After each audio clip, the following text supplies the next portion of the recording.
Yo. What's up, Raj? What's cracking, Devin? How you doing today, man? I'm great, man. How are you?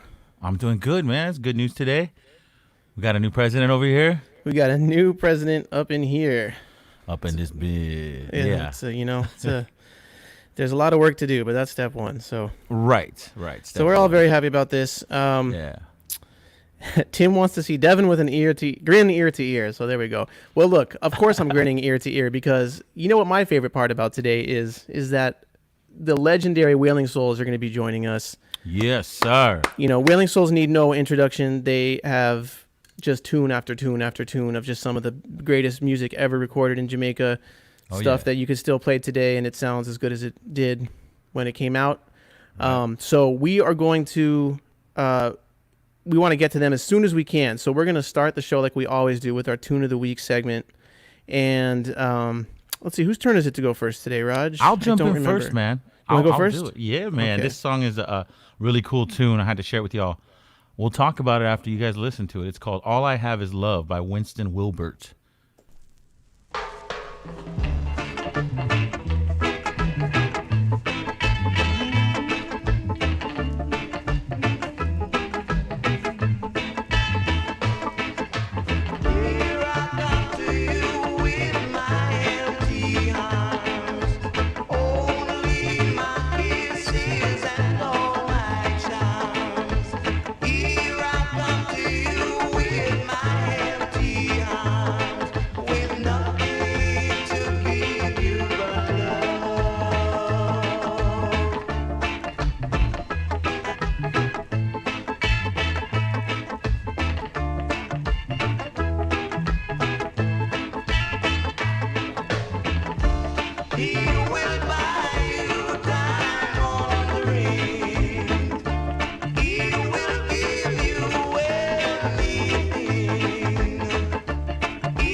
Once again, we are not letting you guys down out there. We're playing nothing but some really good top shelf. That's a scorcher. I never heard that one before, man. Oh, really, man? It's one of those tunes where I heard a while back. Some DJ was playing it, and then you don't know who it is. You don't know anything about it other than, oh, I recognize that. I remember that. And then when you hear it again, you're like, all right, I'm not walking away from this table without going and listening and, figuring it out. It's a repress, and I wanted to get it because it's such a dope tune. So check this story out, right? It's Winston Wilbert. It's credited to Winston Wilbert, which is actually Earl Osborne. Johnny Osborne's real name's Earl Osborne. So as Johnny Osborne right there. And sometimes I'm like, I gotta like fact check one area on the web because then I'm like, well, does it really sound like Johnny Osborne to me? But sure enough, more than a couple spots on the web. It sounded like Johnny Osborne to me. Did it? Yeah, yeah. Okay. Because I read your slide before you played it, so I was listening for that. Yeah, Cool. That sounds like Johnny Osborne. Nice. And I thought it was also really cool because you got some rock steady that was minor chord. See, I think with minor chord stuff, it tends to be. You got a lot of ska minor chord stuff, and then if you talk about roots reggae, of course, a bunch of minor chord stuff. And rocksteady, you do too, like a lot of stuff on Maritone label. It's really like eerie and spooky and kind of vibe like that. But we talk about this certain era of when rocksteady moved to reggae, and the characteristics that the hi-hat's doing, the drums are doing, and the rest of the rhythm section's doing. And a lot of that stuff is minor chordy, right? And so I haven't really. This is a good example of that transition, but in a minor chord vibe. So I decided to. Can you hear that? Yeah. Okay, so I think and I didn't get the chords like perfect, but like it's a.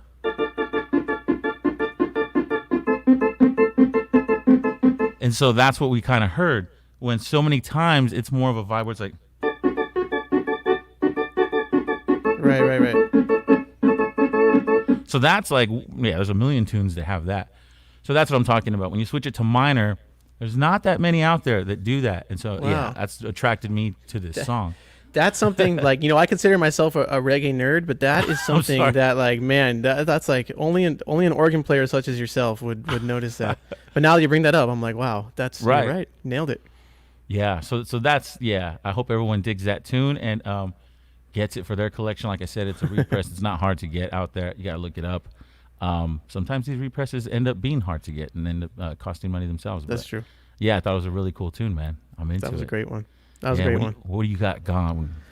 Well, today, I think this is the first time that I'm playing a dub track. This is a version side of a 7-inch that I've had for quite a while. Okay. And everyone take a listen. Pay attention to the drums and what the hand drum is doing, the Nyabingi drum. And this one is by Isaac and the Symbolics, and it's called Packie Dub. Dope.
Yes. Dope.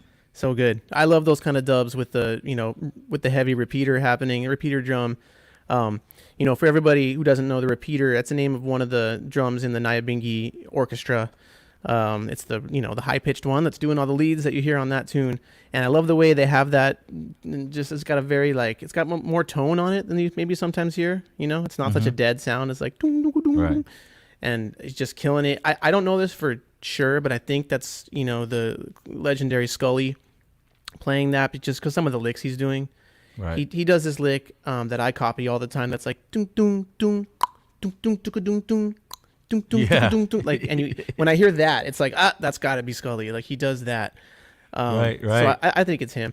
But that's the version side of a tune called "Hand Go Packie Come," and I don't know. That's a Jamaican saying that maybe Bread and Pipe can enlighten us about. I don't know what "Hand Go Packie Come" means. Yeah, but maybe, yeah. It's by Isaacs and the Symbolics, which, as far as I know, is just a one-off group. And also the drums on that are like it's a pattern I haven't really heard that much. It's like a steppers pattern, and the snare is like right. And it's just great. Yeah, love man. That tune.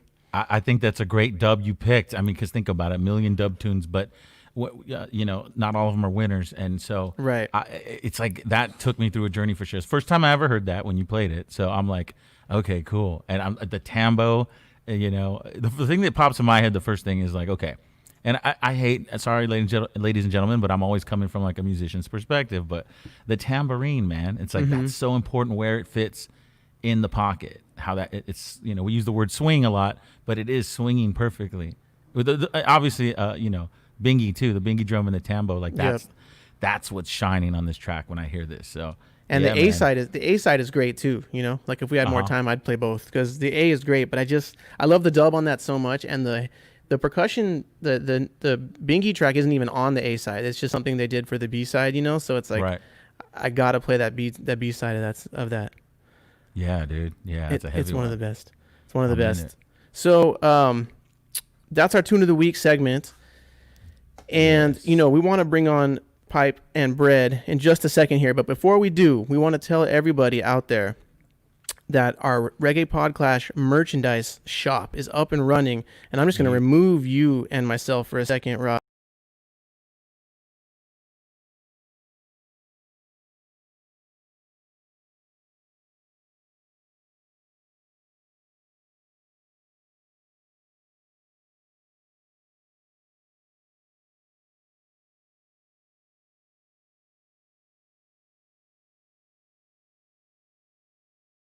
Bring that to everyone's attention. I don't know how well that worked. Do you think they could hear me talking when I showed that slide? I doubt it, because I couldn't hear you talking. It was a lot of silence. Great. So we'll figure that out. We'll figure that out. We'll figure that out next time. Okay. But at least you got to see. Hey, everyone, we deserve a moment of silence every now and then. Just take some breaths and then bring it in. Especially, when we have the guests coming up. But yeah, look at the cool things that we're offering. We're offering these Reggae PodClash mugs. And you saw there, we have a variety of you can see them there. Shirts. We'll figure out how to make this slide next time. Yeah, we'll get a little better. But yeah, we're learning here. Okay, without further ado, we would like to bring on from one of the most respected, one of my favorite of all time, legendary foundational reggae groups in the history of reggae. We've got Pipe and Bread from the Wailing Souls. Let's bring Pipe on. Hello, sir. How are you? Yes. And Pipe in the house. The man called Bread. Bread in the house. In the house. Man, yes, sir. Gentlemen, I have to say that you guys just look so slick, man. They just so cool. I have to say that. Your guys' vibe, because you know what I mean? I'm like, obviously, for years, listening to you guys, and then even now as we sit here ready to talk and hash it up, I'm just like amazed because you guys are still like as cool as ever. So I like it. You guys are dope. Brad, where are you calling from? You're over here in Colton, you said, right? Yeah, I'm in Colton. Yeah. And then Pipe, where are you calling from? Is Pipe there? I'm coming from Latson. Oh, so we're all here. Okay, we'll meet up. We'll have dinner later. It'll be great.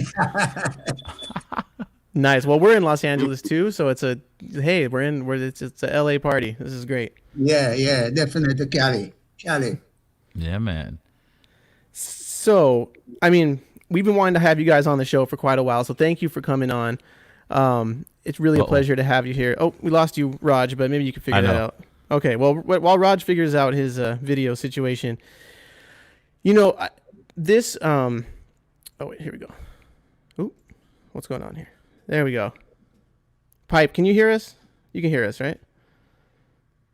Yeah, I'm here. Okay. Well, we'll just move on and we'll see how the audio goes and everything. But I want to this show is gonna live forever on YouTube and various podcasts, and so I really want to start from the beginning with you guys and talk about how the group started and how you two specifically started playing music together.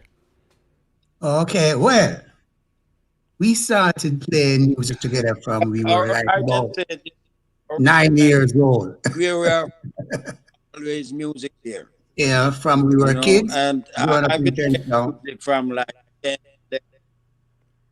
writing songs, recording, and things like that.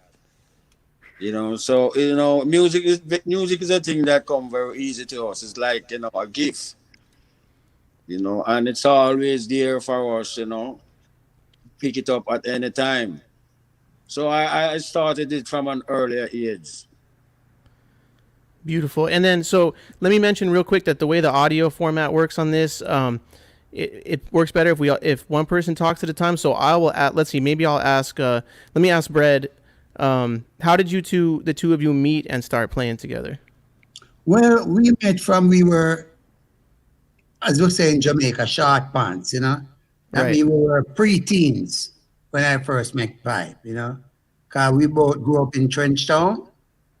I was living on First Street, and Pipe was also living on First Street, but, top part of First Street.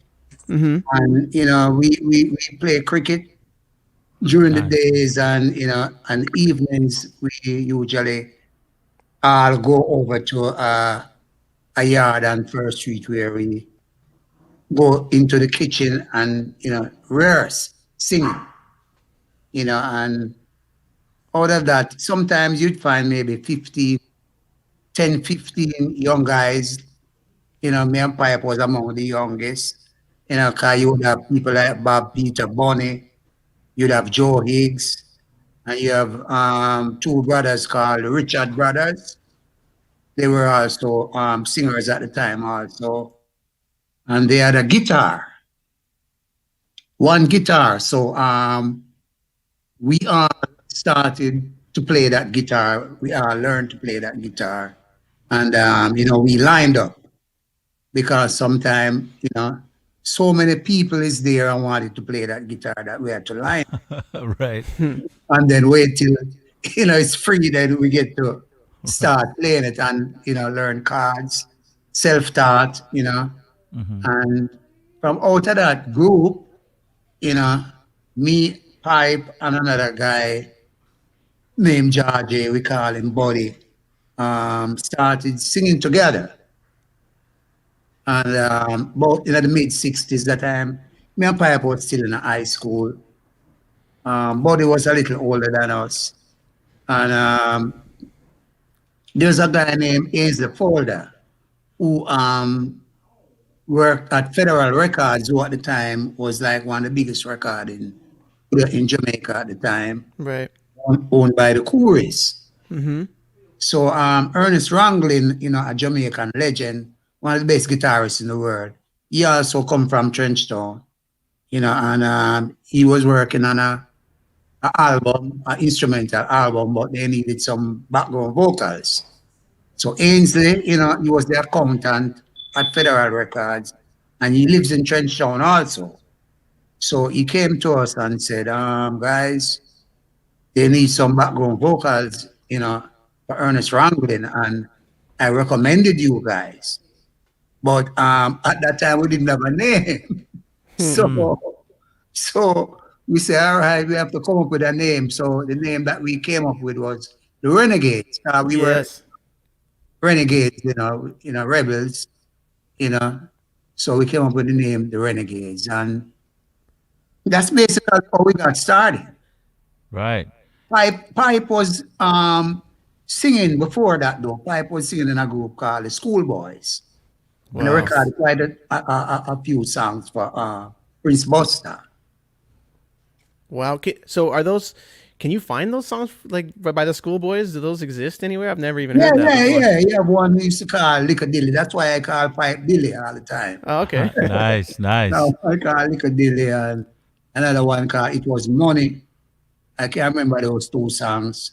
I don't know if that did anymore. Pipe? It looks like we lost Pipe. Looks like we lost Hopefully Pipe. he'll come back in. I know he was having Yeah. some Wi-Fi troubles, but Okay, if we see him pop back in, we'll bring him back in. Okay, but the Renegades, the first two songs we did was a song called Last Love, Yeah.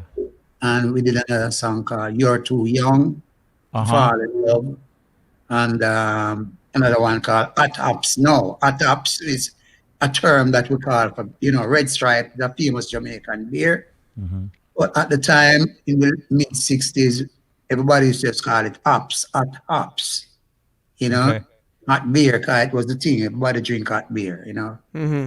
Like when the beer was frozen or got too cold, in the refrigerator. So we used to just drink it room temperature, Right.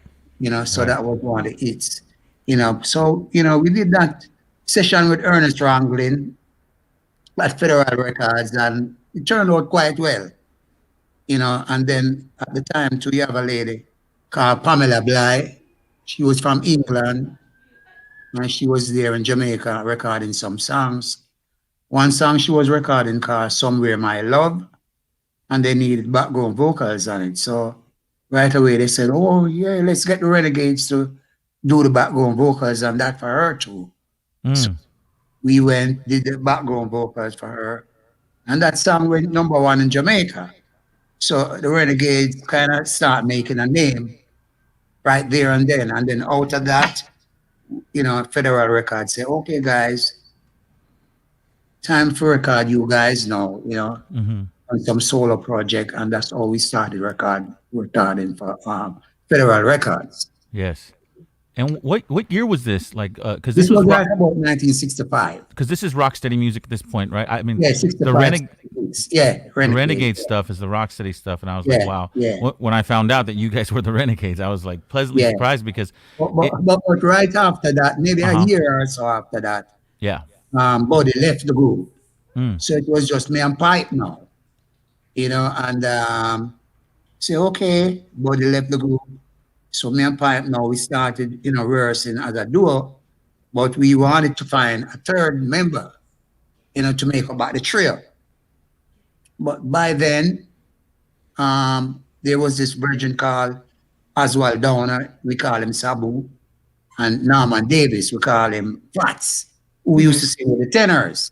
Nice. They sing songs like Ride a Donkey and Fish and Slide and things like that. So, and they wanted to form a group also. So we, all of us were from Trenchtown. As a matter of fact, Sabu and Pipe was living in the same 2-bedroom apartment at that time also. So that's where we used to rehearse as one of the rehearsal rooms. We have like about 3 or 4 different rehearsal places, in Trenchtown that we used to rehearse regular with Bob and Peter and Bonnie and, Joe Higgs, all of us. So this was like about 2 years after. So this was about, I'd think, about 1968. Yeah, about 1968. So, we formed this quartet now, and, we needed a name for the quartet. So we just say, by this time now, we and the Wailers kind of started to build a close relationship. But, because we had already known Bob from a long time. Before, even the Wailers days, we had known Bob, because they used to come and play against us. Cricket. It's a English game that we play.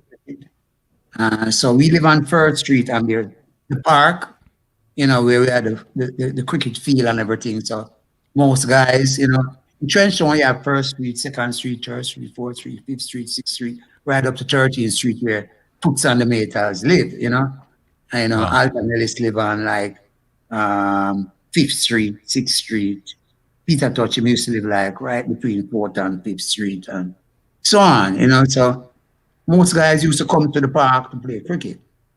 You know, Right. Bob used to bring his team from 2nd Street, because he and Bonnie used to live on 2nd Street. They used to jump the wall, come, you know, to 1st Street, and, you know, they play us in cricket. But most of the time they lost. 'Cause we had the best team. Yes. We had the best team. You know, Who 'cause was- against the Cars, we had the park. Who was there, on- we who- practice more. Who was on your team besides Pipe? Well, me and Pipe and the other guy, another youth named Perry White, and his brother Ronnie White, and the next youth named Anthony Ellis. You know, Anthony Rocky Ellis, is that the singer? Anthony Ellis. Anthony Ellis, we call him Joes. Okay. You know, most of the time, and another guy called we call him Cholo, Derek. We just call him Cholo. Everybody have a nickname, you know. That sounds like a You know, yes. but our team always win. So I guess, you know, if you can't beat them, you join them. So after a while, Bob start, you know, come by us regular, more often. You know, because then he found out that these guys can sing also. And, you know, so. Just cricket with the Wailing Souls. No, yeah, so, you know, and he used to love that. So Peter and Bonnie start clown with us now, be with us like daily.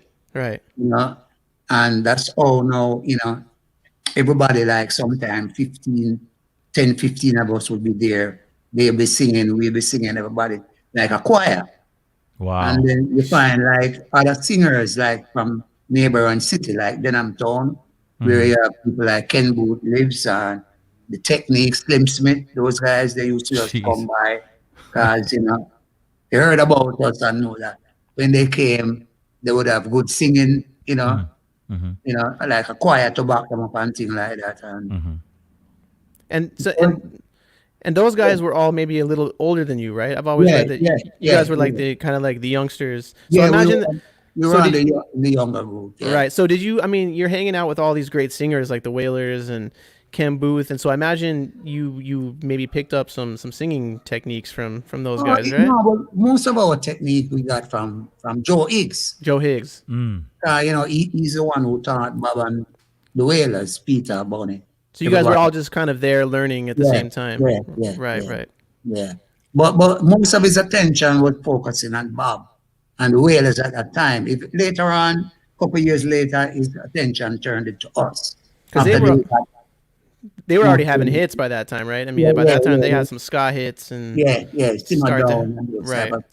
Brad, let me ask you at that point, because you're mentioning so many, you know, amazing singers that have come out of Jamaica. Is there like a sense of competition? Is there a sense of camaraderie? Are you guys all, you know, is it like a family thing? It's more like a sense of camaraderie. Okay. We look on ourselves as like brothers. Nice. You know what I mean? And we used to dream a lot, you know, like Bob would say to Pipe sometime and me. You know, Bob, Peter, and Bonnie was a group. But most of the time, Bob and me and Pipe used to have a kind of special relationship where when we and him would sit down and talk a lot, and he would say, man, we got to take this music international because Jamaica, you know, is not just the whole world. Jamaica is like a place, so we have to take this music international. So we always keep talking about stuff like that, you know, taking the music international, you know, get the music bigger and things like that. So it was more a kind of camaraderie, more like a family thing. Because we used to live together, sleep together, eat together. You know what I mean? Because Strange Town is a ghetto, you know what I mean? And most of the time, we may have one and two people in the group who works at a real job. You know, have a steady pay and things like that. But most of us didn't have a steady pay. You know, because, you know, me and Pipe was, as I say, among the baby mother and stuff like that at the time. So we were cool. I was living with my grandmother. I was living with his grandmother too. So we were kind of cool, you know what I mean? And my mother was living in England and things like that. And I had my father who, every weekend, you know, got my allowance and things. So, you know, we all right. We used to survive. And more time we could be able to give, you know, the rest of guys give a split money. You know, I want a split. Say, yeah, go buy a split. At them time, I split like 10 cents and things like that. You know what I mean? Yeah. So Yeah. the pressure wasn't on us. We just love to sing. We never have to live off singing at the time. You know what I mean? So after we formed, we still have formed this group with these two brothers, I made the quartet.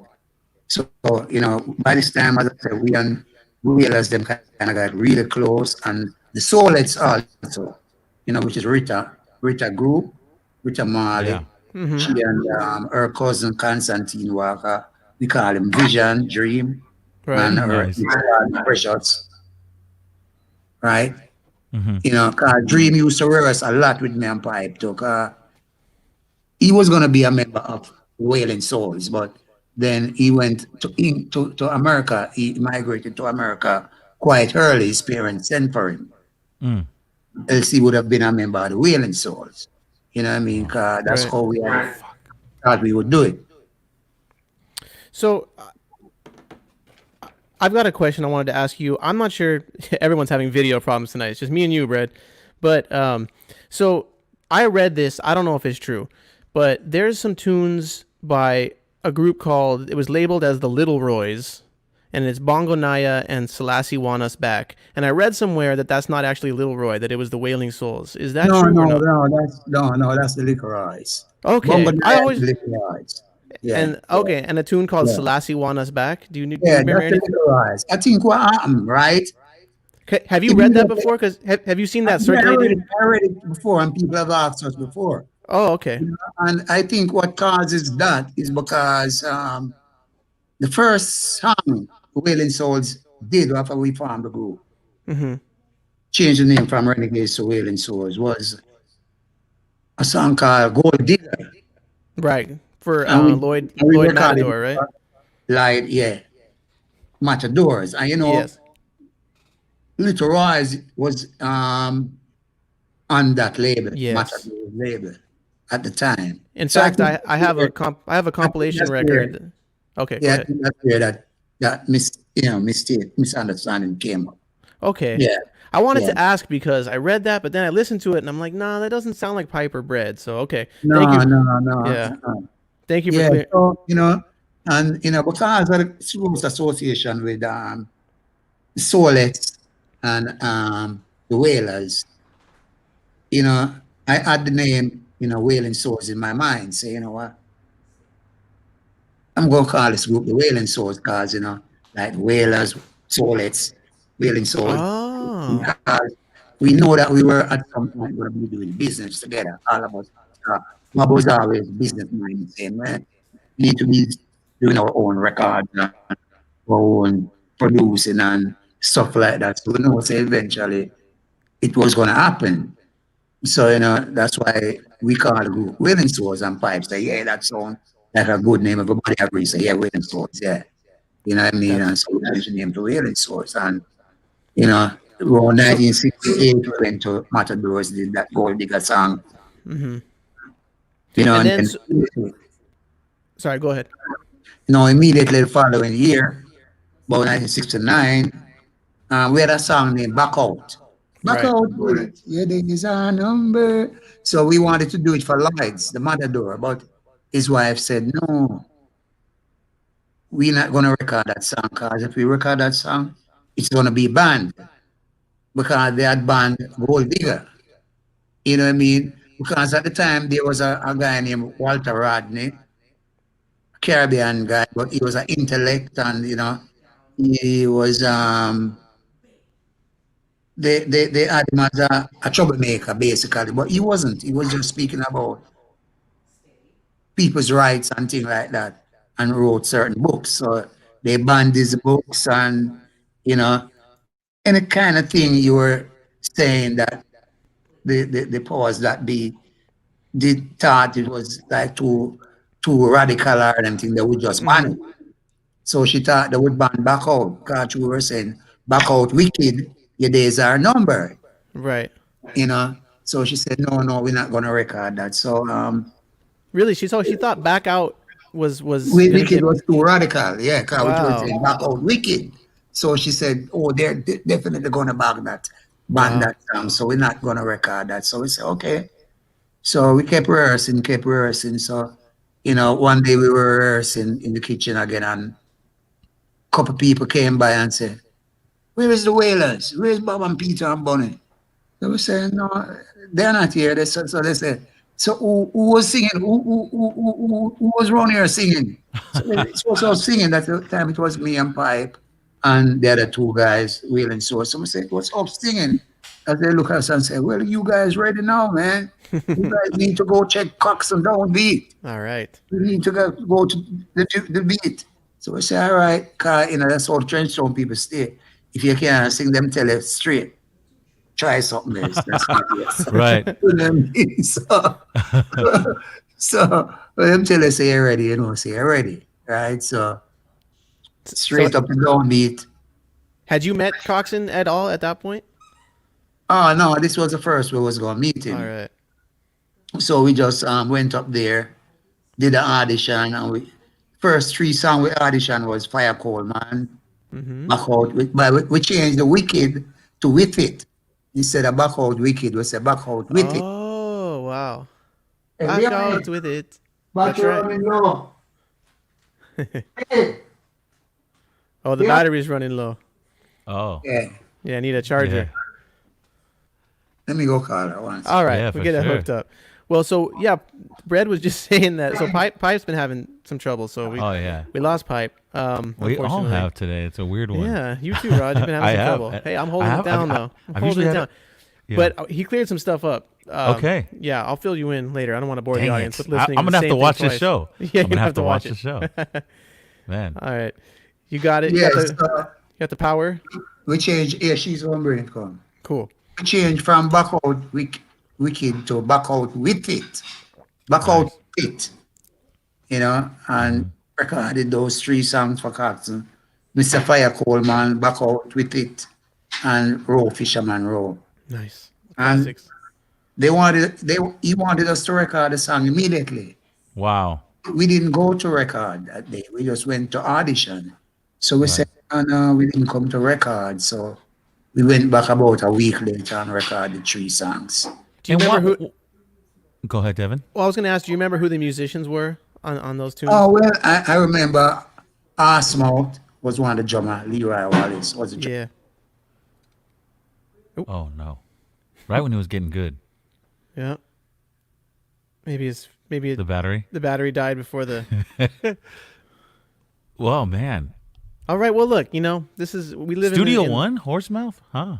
What Yeah, year is this? This is. I mean, this has got to be like 70. Well, we'll ask him. What we're He's talking gonna come back. about. I'm pretty Well, sure his 73, computer died. 73. Because we're talking about the album The Wailing Souls. Well, no, here's Right. the thing, though. Or this, Those- this is before that. This is the audition. because for these that. were the songs that make up the Wailing Souls, and if I'm lying, they can correct me in a second. The Right. songs that make up the Wailing Souls Studio One record were released as singles first. I'm pretty sure many Gotcha. of them, Gotcha. So it's very possible that it could have been a matter of months or even years between Right. when some of those songs were released and when the True. albums came out.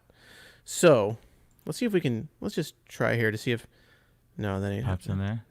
there. Yeah, it's true. Because Back Out With It is on that album, the 1973 album, The Wailing Souls. But Yeah, that's yeah, a yeah. trip. So it's more of a compilation of singles. Yeah, Burning Oh, Spear okay. kind of did the same things too. You know what I mean? It's Like just true. Yeah. Those Studio One albums came out just a little bit after he recorded some of the singles like Door Peep right. and stuff Door like that. Peep, yeah, I was going to say. Like yeah. we always say on this show, I mean, Jamaican music, the way it would release is different than the way it would release in America. There's a lot of stuff Very was true. single oriented, and then some of the real groups that it was obvious right from the beginning were going to be big. True. Would get albums together pretty quickly because Coxsone and the other producers would recognize, okay, this group needs an album. Right. Um, right. But we'll ask. I'm pretty confident Brad's computer is going to turn back on. Yeah, he's and got then to we can charge ask it him up. about it. That's Pipe is so true. consistently trying to come in. He keeps popping in the backstage here, but it's just not. He doesn't have any yeah. video feed. It'll But, happen. we'll get him back in. Everybody watching, please, have your questions ready. We like to let the artists kind of tell us what they want for a while, but then we'll definitely switch over into a question and answer format here. Tim Egan is saying, internet has been slow lately. Lots of people on there the past few days. This is true. And my mom was in the comments, and she wanted to say to Pipe and Bread, congratulations on the first Jamaican U.S. vice president. Oh wait, we got Pipe here. Let's see. Oh, Oh, almost. I saw his face for a second. for a millisecond. Oh yeah. wow. You know, this is how things go when you're zooming and Oh yeah. zoom. Okay, let's see. There's pipe. Pipe. Yeah, it keep going and Yay. coming, you know. Yeah, man. What's up, brother? Well, let's Keep going. Let's That's talk to okay. pipe. We're switching Let's talk off. to Bread's computer died, so now we're talking to Pipe. So, Pipe, when Bread left off, he was talking about when you guys first went to Coxon, you recorded, you rehearsed Back Out, where you had to change the lyrics from Back Out Wicked to Back Out With It. And you did Fire Coal Man. Yeah, because what happened? The producer wife didn't like the word wicked. Right. And so we were saying wicked, you know, she didn't like the song. So he didn't want us to record the song for him. So we went to Studio One and Mr. Dad loved it because what we did, I myself and Brad, we sit down and say, but it's only one word that need to be changed, which is back out with it. You know, and we changed it to back out with it. And as we recorded, it was like right out there to everyone, and everyone loved it. And even until this day, we still collecting from that song. It's one of the classics. So, one of the classics. So when you guys did those 3 songs, the 3 initial ones, he was saying it was Fire Coal Man, Row Fisherman Row, and Back Out. So Yeah. how did it progress And from Back there? Out with it, Let me ask Pipe now. Let's see. How did it progress from there, Pipe? Where you then recorded enough tunes to have that first Studio One album, Wailing Souls.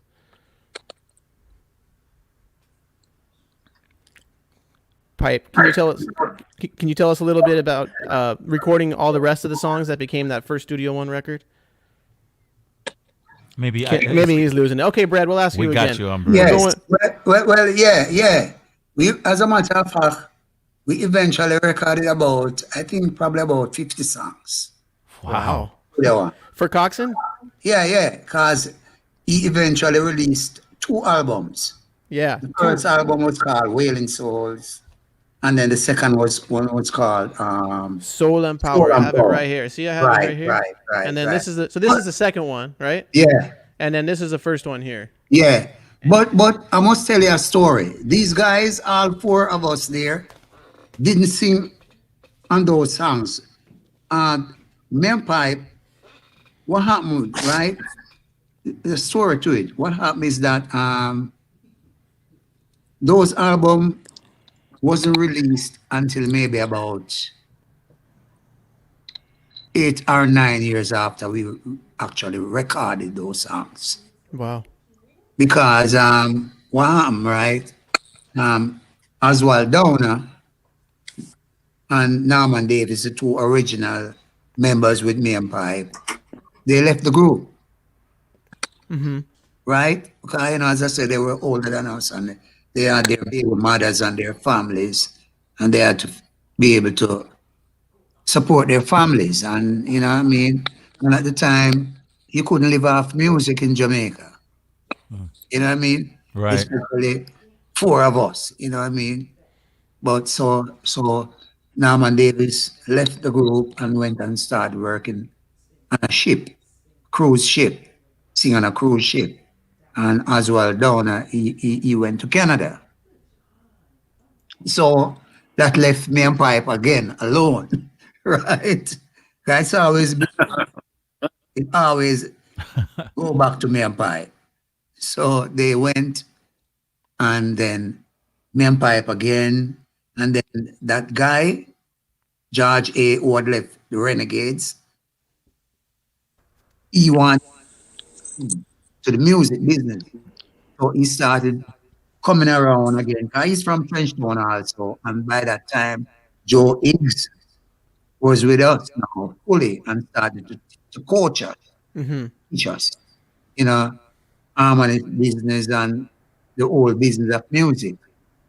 But and we used to sing with Joe Higgs. So we recorded quite a few songs with Joe Higgs, me, Pipe, same guy, Buddy, and Joe Higgs, 4 of us. But he always said to us, guys, remember, I'm not going to be a member of Wailing Souls.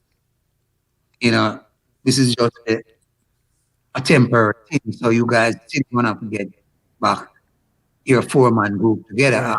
gone, because by this time now Jimmy Cliff started to come around a lot, and he wanted Joe to come with him on tour and to be his musical director. So eventually Joe went with Jimmy Cliff to be his musical director and stuff like that. And so then me and Pipe had to find two guys. Well, fortunately for us, Buddy came back, and then we went and got Dennis Right. to make about the quartet. And the first song for the quartet with me, Pipe, which is that picture you got there, I think. That picture is the four of us. Buddy's in that. This one? No, not that. Not Yeah. Yeah, Buddy's in there and God Dennis is in there. Because the original two, the other two original members wasn't in none of these pictures. So these guys, Buddy and God Dennis, didn't actually sing and none of those songs. None of those True the One songs they sang on. So that's Joe Higgs singing. No, God Dennis and George A. Right. But okay, in the picture. Right. They didn't sing on any of the songs on those albums. So why we took that picture? When, we after these other two original members left, which is Sabu and Fats, we always singing. So guys, me and Piper always sing. Not because these guys left, we're not going to, stop singing. So we got Dennis. As I said, Joe Higgs had to go with Jimmy Cliff, so he wasn't going to be a permanent member of Wailing Souls. He was just really teaching us. All right, so he went, and we got Dennis and George A. to got back the quartet together. And then Channel One was just kind of getting ready to launch his studio. And he kept bugging us,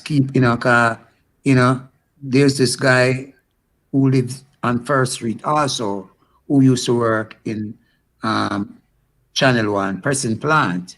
And he keeps sending messages, with this guy to us. Wailing Souls, I need you guys to come sing, come sing for me, come sing. But by them time, we were like, no, we don't want to sing a song for nobody. We want to sing a song for ourselves. Nice. But he keep bugging us. So we say, all right.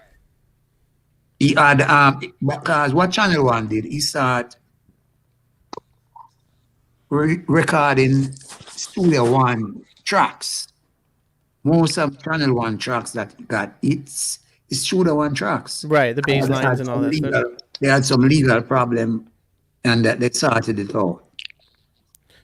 And so they happened to have back out with it rhythm. And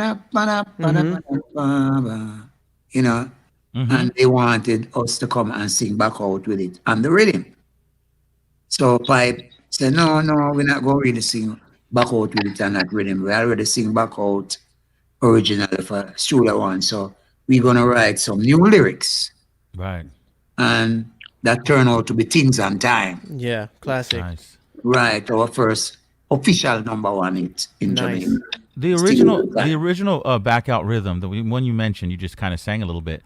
Was that? Is it fair to say? Because I know Jackie Matu had a version on that. Do you think he had a part in the composition, or was that like a group effort from the Studio One musicians, like the actual rhythm? No. You see, that was strictly Wailing Souls and the Studio One musicians. Okay, creation. I see. You know what I mean? That was our creation. Beautiful. That was our original song, and based upon the song, and you touched on it earlier, but who exactly were the musicians in the sessions?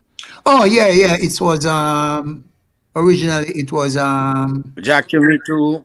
No, Jackie Matu never played, and he came on overdub. It was guy that was playing at the band with the other man. His name again, man. It was RC and drums. Remember, Leroy Sibley's bass, Carlton and the shoe rhythm guitar. Wow. Right? And Phil Calendar. Remember, Shooter One always have some older guys in a break. Yeah, but me try remember. Bongo Jerry. Yeah. Them that the Bongo Jerry, because I play back out with it, But listen, all right. I try to tell you about so it's like a mixed bag as usual. You don't beat always have a lot of different artists, the keyboard different musicians. You know what I mean? So right. Yeah. The keyboard player Lynn, Robbie Lynn was the Robbie keyboard Lynn. player. So, Robbie Lynn Pipe, was the keyboard player. I wanted to ask Pipe because Brad just mentioned when you guys transitioned to Channel 1. And, I think one of my favorite and one of most people's favorite tunes from you guys at Channel 1 is Jaja Give Us Life to Live. And I wanted to ask you, Pipe, about when you wrote that song. You actually told me a story about that once long ago, and I wanted to ask you again about when you were writing the lyrics to Jah Give Us Life and how that came about. Well, there was the political violence going on in Jamaica, and I was asleep, and I heard like somebody had fired a 12-gauge shotgun on the roof. So I waked up and I just went and take up my scratch pad and my pen and I write Jaja Give Us Life to Live on the song named War. Both of them without thinking where the lyrics gonna come from. Because the lyrics just come straight out of my mind, just like that. So I wrote back those two songs and I went back to sleep. But Jaja Give Us Life to Live comes to Mr. Mystic. People were dying, every day people were dying, without a cause, because most time people kill people without a cause, you know what I mean? So it's like I got that inspiration from the Almighty to put that message out there to the people them that remember He give all of us life, so we must live. That So song has that's touched. how that song really come about, That song has touched so many. And it was people. our first song. Go on. It Please. was our first song that let us get money from the United States. Nice. Because it was the first Disco 45 that played in any club in the United States. Wow. So it's a mystic, that song is a mystic. So when you say Because disco, we 40, always write messages. No, We Disco always write 45 is messages. like a 12-inch, right? Yeah, Disco yeah, mix. not the 7-inch, 12-inch, yeah. Right. Yeah. So Jaja Give Us Life to Live was the first 12-inch that played in the U.S. clubs. Huh? I never knew that. Wow. Yes. Wow. And that's how we started getting money from the United States. That's amazing. And Pipe, you all. But Oh, go on. You were gonna say. What were you gonna say? no, Pipe? you can go ahead, Oh no, I have so many questions God, about the songs on those. history is so tall. The history is so tall, you know what I mean?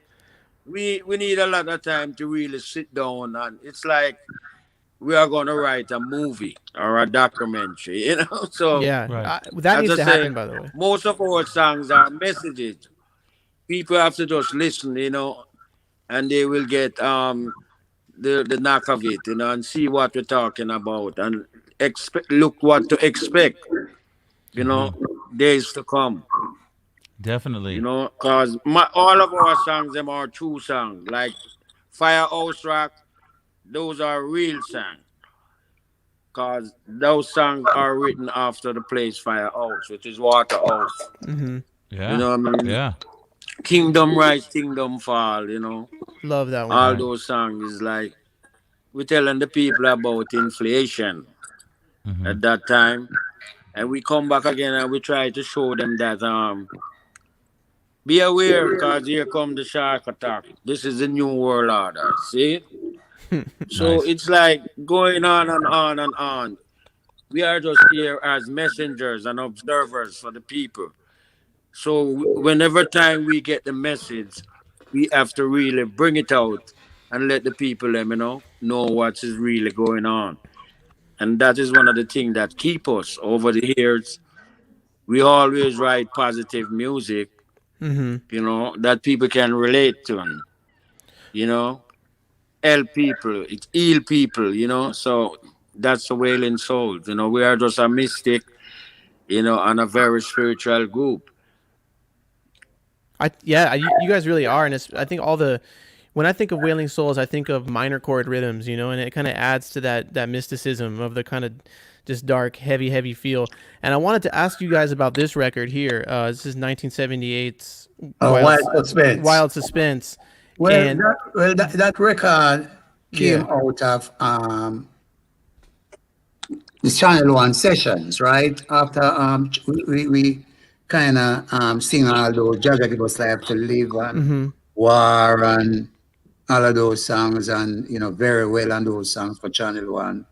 And we got some money from Channel One for our works, and we decided that we were gonna put all that money into some recording.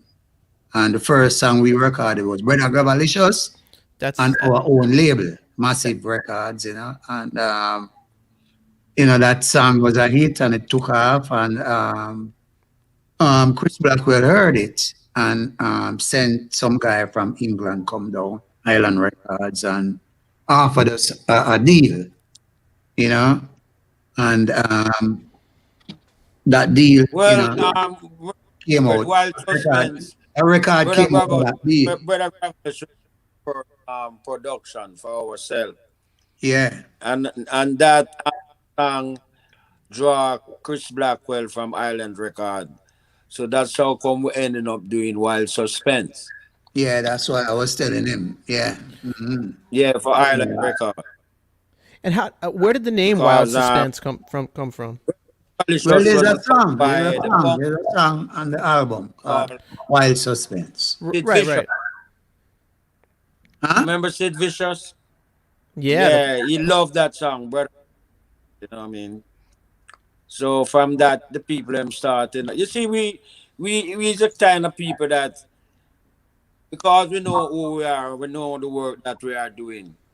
When things get away, it's like they said the wailing gone underground, but we are not really gone underground.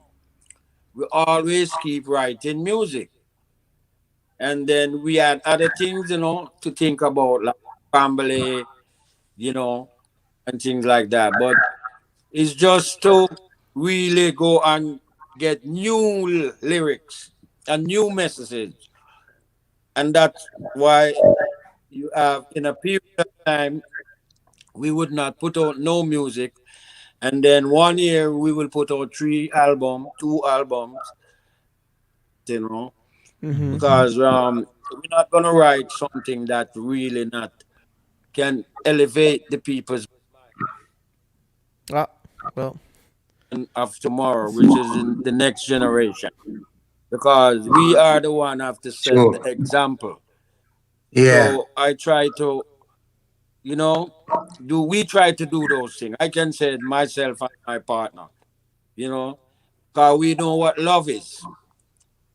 And because we know what love is, we have that care for people always. And we try to write our music to show people what is to come, what there is to look for, and be aware, have faith, never give up. Because the moment you give up, that's when you're gaining. So it's like, as I say, we are just messengers, administrating to the people the message that we get, you know, in their inspiration. beautiful, man. Well, thank you for all of that because it's definitely, Definitely. if that's your mission, then mission accomplished. Because I Yeah, know, yeah, yeah. That's the mission. yeah, because so many people That's all the over the mission. world, Yeah. so It's many. every song have to have a message. A real message. Can Well, teach people. I think Yeah. it's a real talent though that you guys have because not only does the message maybe come to you, but you both have such a talent for conveying it in a way that other people can just relate to, because Wailing Souls is one of the top groups for a reason, in my opinion. Like I always know when I was getting into reggae music, it was like the first things I would do would go buy Wailing Souls records because I knew it was going to just be great songwriting and great singing. Well, as they say, we never write about music, and I write timeless music. So, whenever time you go and you pick up a Wailing Souls copy, it will sound like it just made yesterday. Yeah, it You stand know the what I test mean? of So, time. Yeah. yeah, God, they say I write timeless music, music that you can relate to all 20, 30 years later. Hmm. You know what I mean? It's saying, what is going to happen. tell you what to look out for. Right. That is my work and my partner work is to make certain that people is happy. We know love. A lot of people ask us why we be friends for so long. It's because we know love Yeah. And you're right. The and music trust. the music is timeless. I mean, when you look at songs like "A Fool Will Fall" or "Run Them Down," like you listen to those lyrics and it's so relevant even to today. You know what I mean? So True, true, true. so Okay, and okay, okay. all we can You hear, know, yeah, the thing about it is that we were in this little place called Trenchtown in Jamaica, and yeah, we were seeing things ahead of time. Plus, we had all these intellectual elders teaching us and showing us how to live until today. True. So all those things come into play, growing up in Trenchtown. We were seeing the hurt of people all over the universe, you know, hmm and we were praying for them because, as they say, we have a lot of lost soul now, and we were just putting out the music out there to keep them alive because music is the spirit of life. Music can bring the people together, and we love that, and we glad to know that people listen to our music and they said they walk up to me and my partner and said, "Man, your music, oh man, it changed my life, It healed me, Many It times they let me do that. study and things like that." The things like that. We meet every day. We play at a university, the kids them come up and said, "Man, if it was your music, we didn't know we could study." And this guy came up and they said he will never walk again. And he's walking now Wow. because he play our music every day. And to show Yeah, you how give God him is great, inspiration. You know what I mean? each and yeah, Never every give time up. Just him give him inspiration, man, to try when and walk and moving from till the start eventually he start there. walking. Yeah. Second time, two crutch, and the next time he was walking, no Wow. crutch or wow, anything. So I'm glad to know that I'm still here with the blessing of the Almighty, me and my partner, to keep people, happy and nice and sweet. right. Because Ha- we know what it, you know, we have you, Brett? Speaking of being an inspiration, have you heard any stories or testimonies from other Jamaican artists that come up to you and over the years say, Bread Pipe, you guys have been an inspiration for me. So Yeah, yeah, yeah. Lots of artists. I lots of Lots of artists, I get would artists. talk. Yeah, imagine. Yeah, I yeah. get, Especially some of the yeah, younger ones, them I get especially. to So, talk. right. come Through to my us and tell kids. us that they thank us for opening the way for them. You know what I mean? So, yeah, we get a lot of that. Beautiful. Yeah, man. I love it. Mhm. I wanted to ask you. Well, looks like we lost Pipe again, but I wanted to ask you about a single. Moving back a little bit, I'm not sure what year it was, but well, let Keep me bring dropping Pipe the in and see if we signal, can man. ask him. There we go. It's all right. Don't worry. It's just in You this see, world right now when we can't actually get together, we're using technology. We're doing the best we can, So we're Yeah. trying our best here. We thank you guys for being with us. I wanted to ask you about a single that you recorded with Joe Higgs, and it was under the name Atara, Yeah. and it was a tune called oh, help me. yes, we Oh, had a Wicked name Double for Dread it, now. cause I believe We're talking he about called Wicked the Double thing, the Dread group now. Atara. No, Our it's And Brimstone we on done fire. Brimstone. we cover Brimstone on songs fire. like Sincerely Yeah, Brimstone and on fire. we Yeah. sing Yeah. Brimstone and Yeah. Fire, So Pipe, I wanted to ask those you songs about. together. But as Brad said before, Joe had was to go with Jimmy. He had really teach us the business and everything that we should know and how we should go about the business.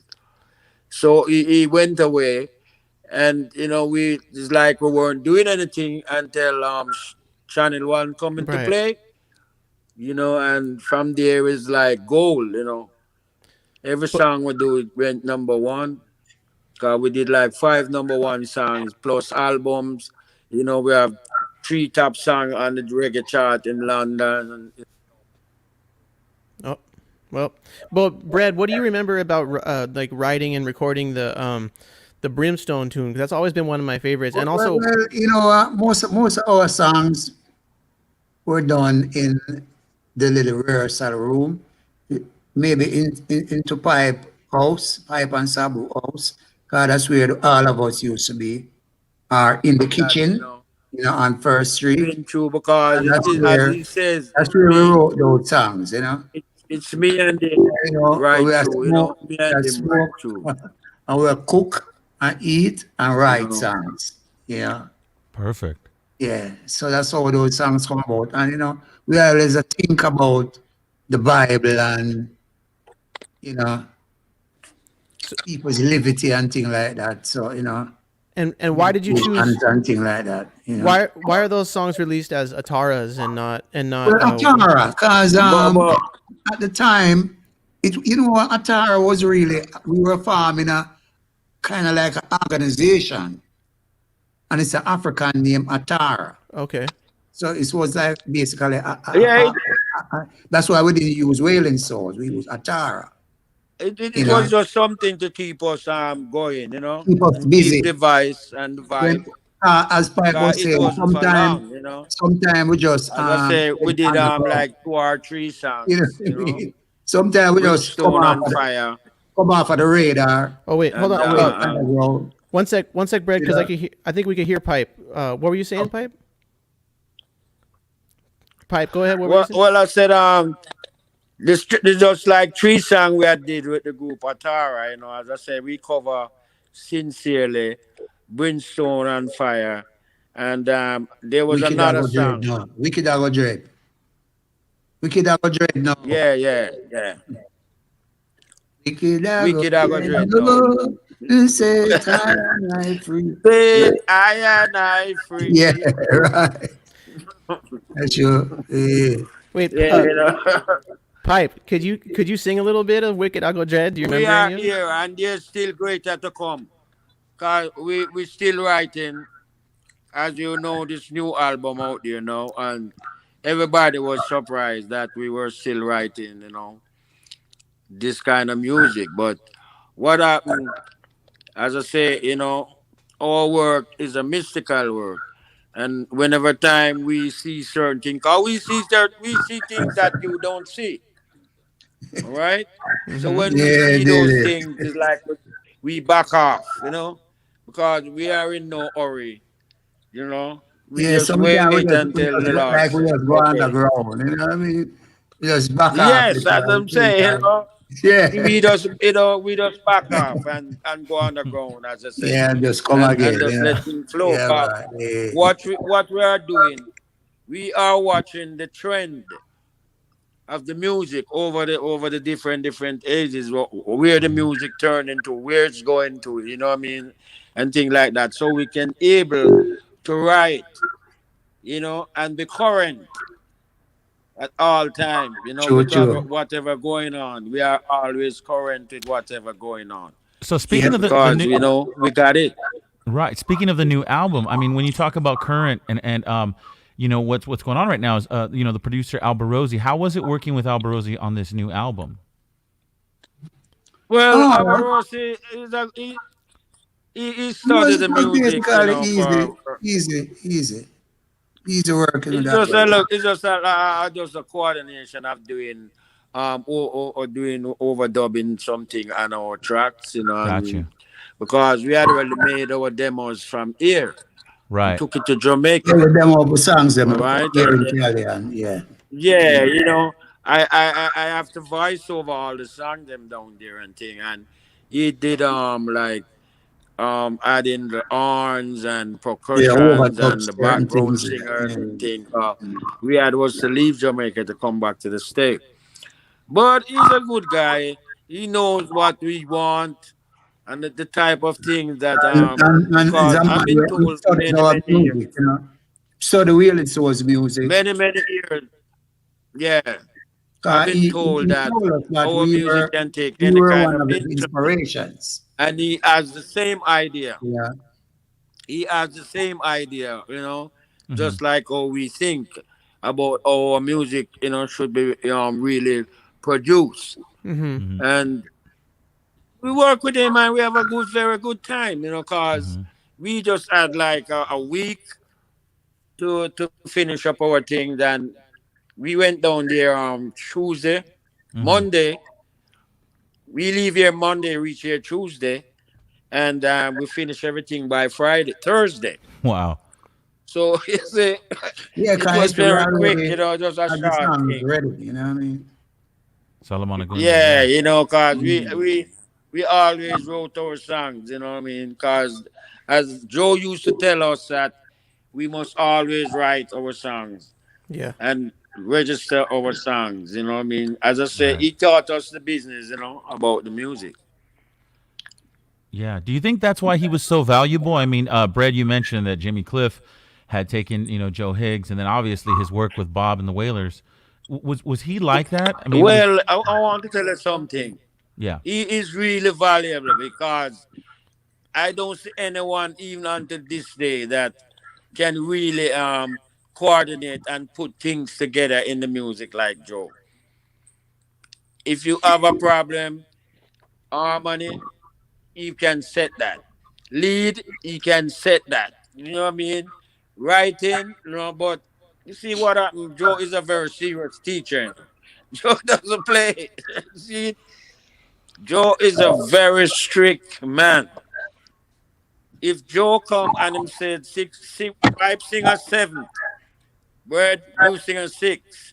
Remember, when he comes to class tomorrow, each and every one of us have to and be on the right key and the right note, Wow.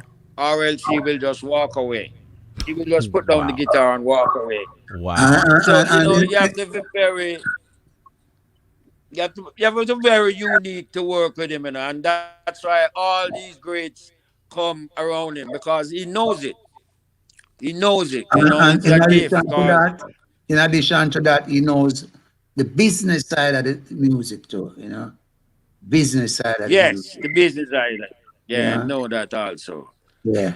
So that Musically, kind he of make knows that. And the him business so part of it, unique. he knows it Yeah. also. Yeah. You know, because I learn a lot from him Can't about, fool him. Guys.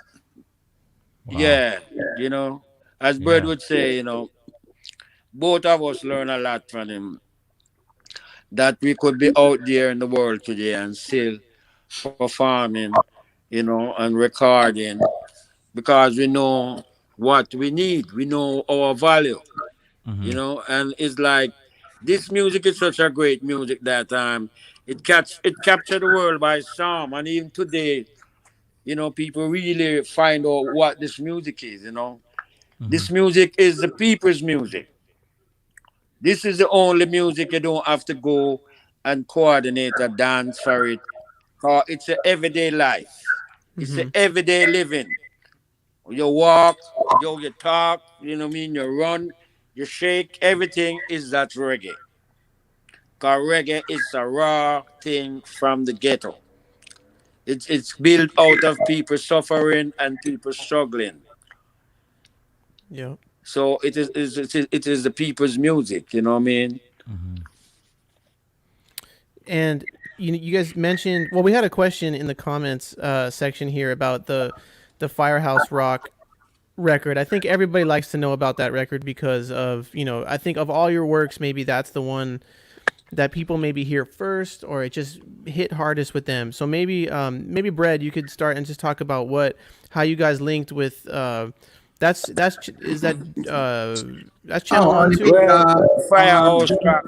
Junjo Lawes, right? Junjo Lawes, that's right, yeah. Yeah, Junjo. We met him.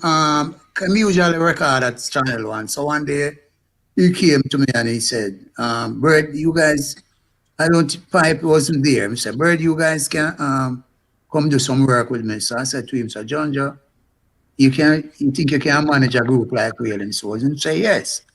So I asked him, say, "Who distribute your songs and one thing like that?" And he says, "Greensleeves in England." And because we had already had a good relationship with Chris Blackwell, Chris Cranknell and Chris Cedric from Greensleeve, I said, "Yeah, that sounds good. Let me go talk to my partner and I'll get back to you." So I come home and I tell the pipe, because by that time we were living up in Waterhouse. So Pipe and Buddy and God and them say, yeah, man. Okay. And we start relationship. So, Pipe wrote that song Firehouse Rock. I wrote a song in Bandits taking over the town and run them down. Mm-hmm. Pipe right. Oh, Kingdom what a Rise scene. and Kingdom Fall. Baba Joe. Feeling, Act of Affection. Me and Pipe right see Baba Joe. Yes. Yeah. Oh, what a feeling! A Yeah. fool will fall. Yeah. A Fool Will Fall and song like those, So the album, and most of the songs on that album was written right there in Pipe Yard in the Trench Town, and some of them up in the yard in Waterhouse. Firehouse Rock was written in the Yeah, yard. like Henley Road, brother. Yeah, A fool will fall. Gander Road. And Pipe, Gandhi Road. That's Pipe- right. Yeah, that's Gandhi. But remember, a fool will fall. You know what I mean? Yeah, I mean, really get the idea from the Bible still, Don't just do that. But Firehouse Rock was just a natural thing. 'Cause you know Firehouse is bread. When it's hot, it's hot. oh, Yeah, and we had some great musicians, Roots Radix, Flabber Holt, right. Of course. Style Scott. Style Scott, God bless his soul, Yes. Bingy Bunny, Mm-hmm. you know what I mean? Ansel Collins, Winston Wright. Yeah, I'm losing my signal, man. That's okay. I'm We're still trying. coming back. We appreciate that. Thank you. Yeah, Winston Yeah. Wright, great guitarist there. What guitarist Flabber name? Holt, bass man. Yeah, Flabber on bass, man. Lead guitarist name again, man. It's not Bingy Bunny's on rhythm, right? Oh, yeah, that. I have it right here. Hold on. No, Dwight. Yeah, yeah. Pinckney, lead guitar, yeah, man. Do I Bingy think play, that? yeah, Bingy play rhythm. You know what I mean? I done wicked score and percussion and Yeah, Pinky, the keyboard. Yeah. I think it's so it was wicked. either "Oh What a Feeling" or "A Fool Will Fall." I forget right now, but you're mentioning guitar, and it's got that intro, that like ring, that really crazy guitar intro. Oh, it was that guitar was a youth from from US who played that. Yeah, oh what a feeling. "Oh What a Feeling," right? Yeah, yeah. The intro. Oh, you is mean the guy insane. from State? He's a white youth from the States. Yeah. He Okay. used to play with. Yeah, was he came in to Jamaica and to learn playing to with- play yeah, reggae. And yeah, he I'm fall in playing love with with us and playing said with light he parts. wanted to play that song. Yeah. Wow. And he was the one that, remember, he was the one that arranged all that song. Yeah, man. Wicked Track and intro. everything. Yeah, Yeah. wicked Wow. intro. Do you remember his name at all? Do you know? I don't remember his name offhand right now. Wow, that's a trip. You don't Yeah, really I hear do. that. You don't really hear that a I lot. know his name. I know his name. But remember, he came to Jamaica just like Johnny Nash and those people, True. who want to know about the reggae. Gotcha. And it was done by Channel and we were I'll doing probably remember it song. tomorrow. And he said to us, 500, I would like to arrange this song for you guys. So we said, okay, go ahead, because we're musician and we know what, everybody creativity is different, and people have different ideas of people. So we said, okay, go ahead. And he arranged the guitar section, everything of that song, Oh What a Feeling. And great song. It's a great song. One of my favorites. I try to remember his name, but it's on the tip of my tongue, but I just can't. That's That. I But mean, I remember it. Oh, you know what? I have that the 10-inch right here. Let's see. What a Feeling.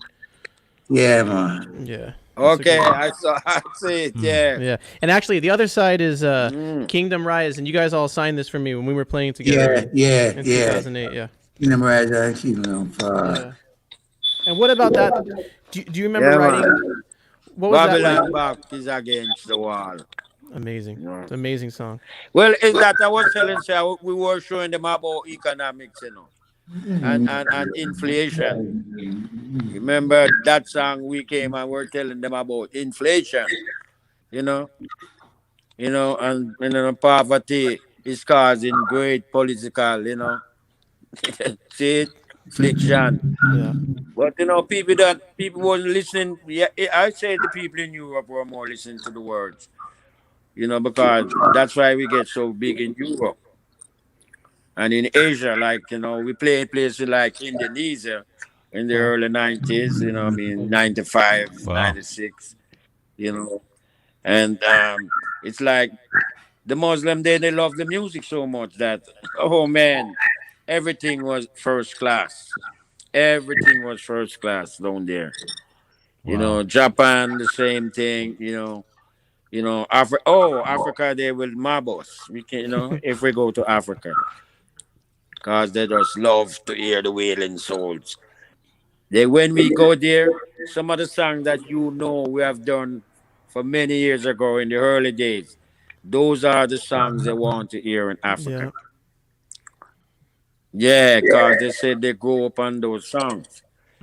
They grow up on those songs. So it's like, our dream is to continue doing the good work, you Yeah. know, and spreading the word, of joy and happiness, Mm-hmm. because we know love. And it's like we have to deal with the music so it can really, as I say, elevate people's mind, what I mean, and educate the younger generation, what to look out for in the future. Because we have to set the foundation for them, you know what I mean? True. Well, speaking of carrying on the work, I want to ask you about one of the tunes on the new record. And by the way, everybody listening, you got to go pick up the new Wailing Souls record, Back a Yard. It really is a classic Wailing Souls record right off the bat. Great songs, great production. And by great the way, music. that record, the physical record, supposed to be releasing sometimes this month.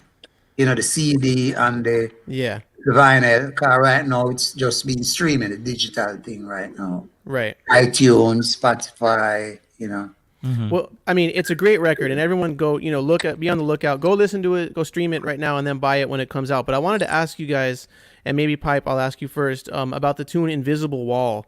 Can you talk about this song a little bit? The lyrics are "Invisible wall with a brick in it, filled with stumbling blocks that we just can't see," and that song really just kind of hit me as a pretty mystic song. Can I ask you about that?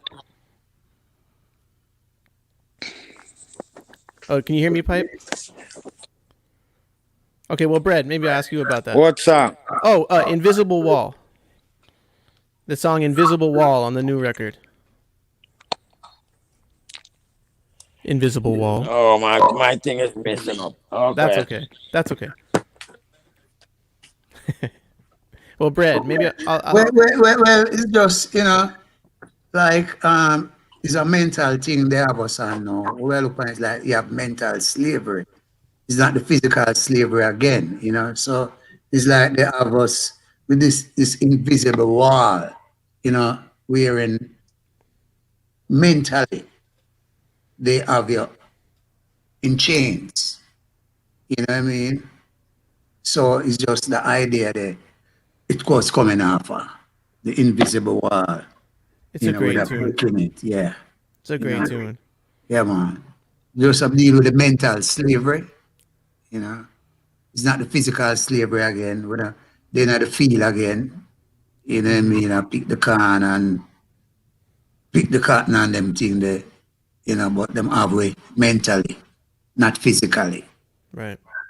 Right. Well, the new record is great. People should all go check it out. Like I said, and you guys chose to redo Shark Attack. And that's the tune that has Alberosi on it, right? Yeah. It's relevant in this time, you know what I mean? The time we're living in, Shark Attack, and it was just the right time for it, because the original was done in like 91, 92.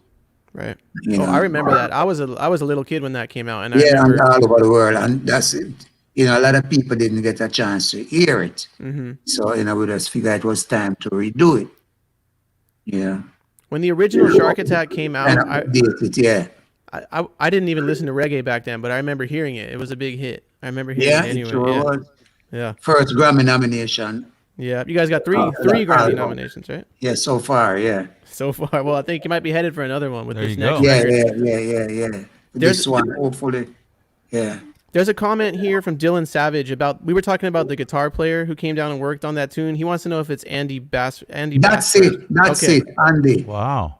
Andy. All right. Andy Bassford. Well, thank you, Dylan. Yeah, man. Andy Bassford. Yeah, man. Cool. We got to look Andy up. I'm here trying to remember his name. I'm curious to see if Andy's still in the game. You know? Andy, Still... We run into him 1 and 2 times, man. Really? Okay. Yeah. I know he's still playing.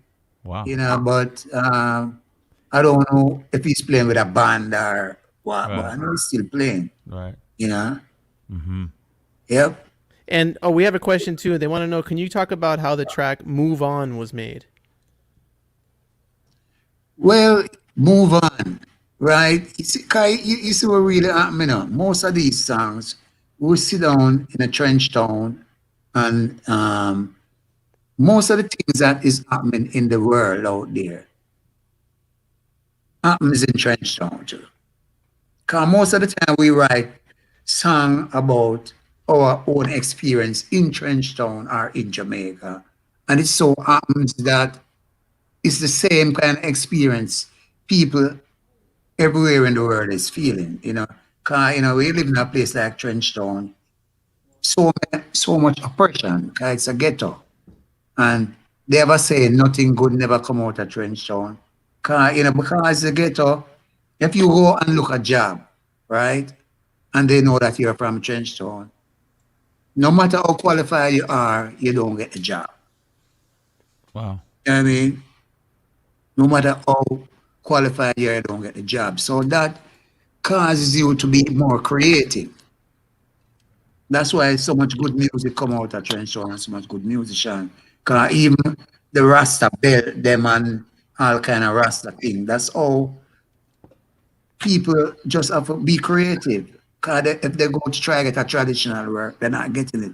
So people have to come out of themselves, be creative, and create their own income. Start make belts, make brooms, you know, make the red, gold, and green bangles, all kind of stuff. You know what I mean? So when we write song like "Move On," you know, move on, you know what I mean, carry on, and that kind of thing. There, it's just one of our experiences that we get living in Trenchtown. So you write song, you know, based upon your experiences. Or you grow up and things like that. And the next question we have here, Andrew Hatfield is asking about the tune "Sticky Stay," which I love that tune too. And he always wondered about the meaning and history of "Sticky Stay." Well, it's a game. We have a game in Jamaica we call Sticky Stay. Okay. You know what I mean? Sticky Stay. It's just a game, you know what I mean? Hold fast, never let go. Want you to know Sticky Stay we play. It's a game called Sticky Stay. You know. Okay, I didn't know that. I didn't either. Yeah. Is it like cricket? Is it like what kind of game is this? Well, Sticky Stay is was a marble game, pipe. You know what I mean? It's like don't give up. You know, some people will discourage you. You know what I mean? They don't encourage you. You know, they discourage you. So you are telling them that hold fast, never let them to go, never let go. Because we want them to know sticky stay. Because we stick and we are staying. We're not moving. We stick so we cannot move. For real. It's like a plaster, you know what I mean? You guys have known each other for a long time. You know? Yeah. Well, definitely, you know. Definitely it's Babylon we are dealing with still, you know, because, you know, in this world today, you know, Babylon try all kind of thing, but them fail now. Mm-hmm. And them try to keep us down all these years. And now that we realize what they have been doing, it's like we are telling them that they must, you know, we stick.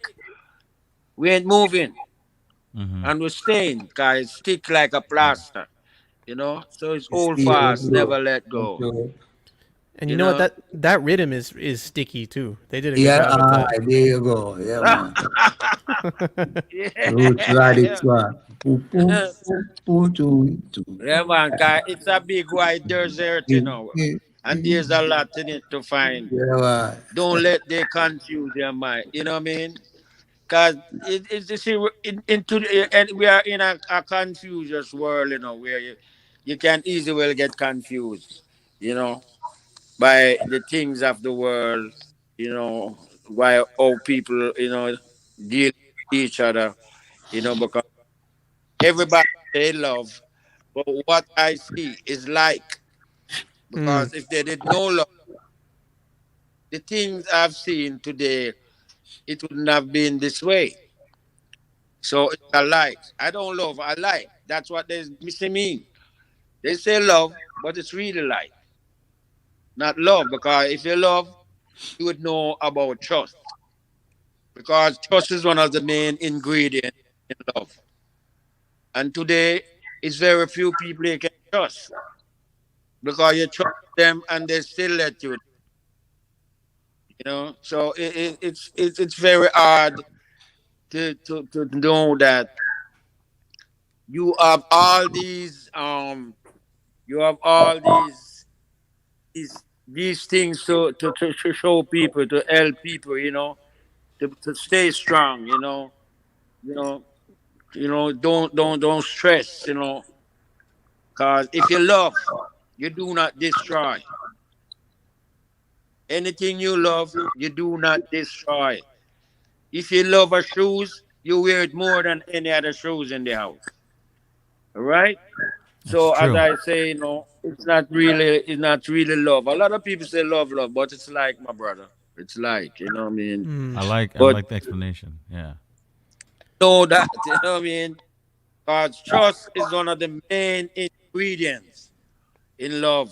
And how many people can trust in the world today? You know? How many? How many of them can you trust? Well, it's beautiful that you two have been able to maintain that love and trust for so long. It's always been, as Brad said at the beginning, it's always been bread and pipe in the Wailing Souls. Well, you see the thing about it, we are not jealous of each other, Mm. and we don't have any ego. Because those are two of the things that will match up a friendship. Ego, and as I say, jealousy, and we don't deal with that because we know love. So if you know love, you don't deal with that. Because as brother always say, every man is good until his last shot. Every man is good until his last shot. That's what he usually say. I never forget that. Nice. You know what I mean? So that means we don't compute, we don't compete against ourselves. See, Mm-hmm. we don't jealous of anything or each and every one of us have. You know what I mean? We just know so well. If I don't have something and I say, Bird, I need this, and him have it, he go and give it to me. And if I have something and him want it, I go and give it to him. Mm-hmm. So that's how come they get that love. And it's binding over the years, it's binding over the years. It gets stronger Yeah. and stronger True, and true. stronger, you know. And so that is one of the things, and both of us have understanding. Because that was the problem with the next two guys in the group. They didn't have no understanding of the business, you know what I mean? What this business is, and what it's are. Because it's a business, you can come out today and blam, you go on clear. And then it's a next thing, you will be there, there, there, and you never get nowhere. Because you know why? You have people that is always holding back people, especially when they see that you have the potential to be somebody that they are not. So they will try to influence and spread all kind of propaganda. Because we sing song and people say we sing them for after them. Wishing well we didn't do that. We just wrote what we see. Our feel. But as they say, Yeah. guilty conscience speak louder than voice. You know what So I you're mean? saying And so so, you're saying you'll oh, so sometimes you'll write a song. really?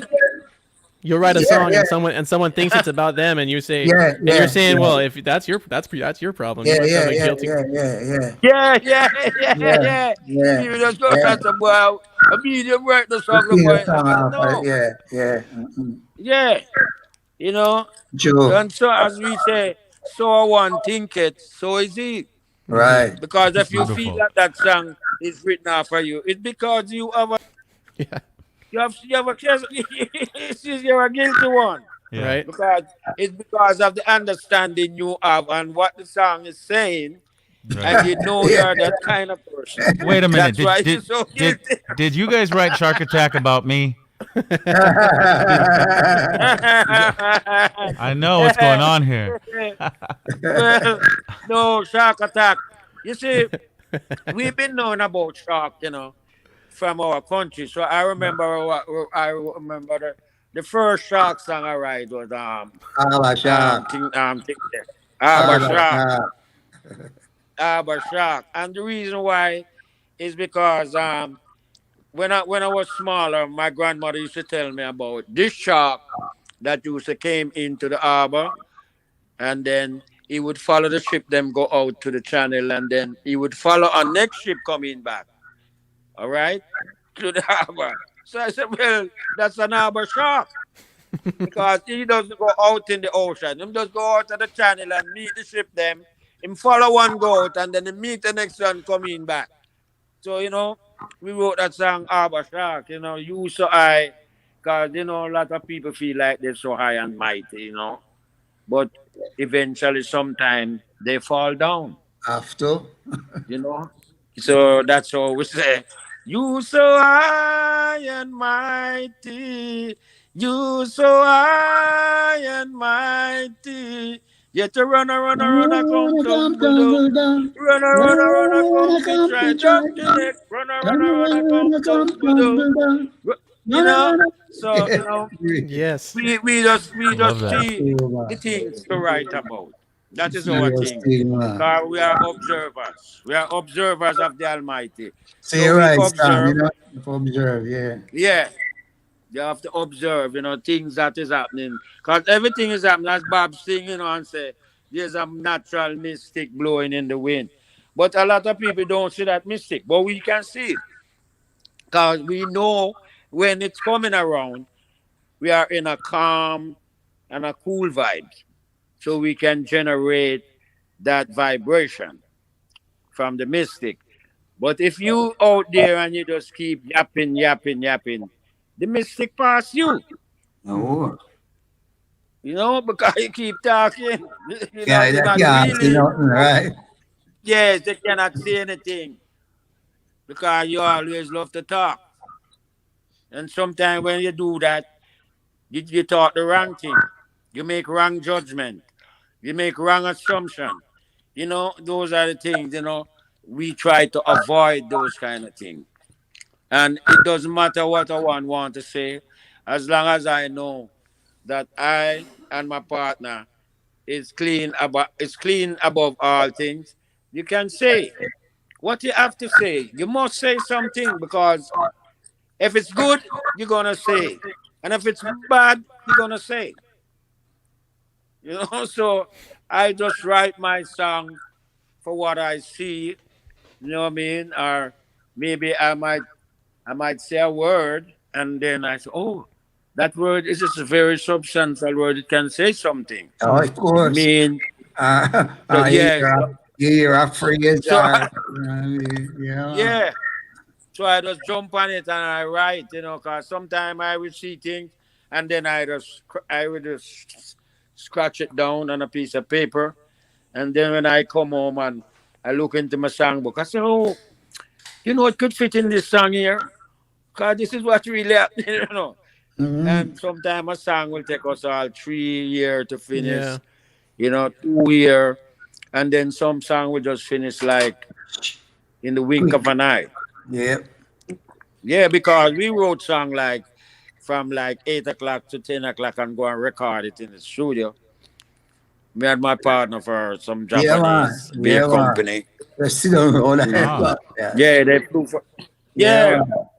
They All just of them bring, are the last they just bring the track. Remember the last Suda One album, the man?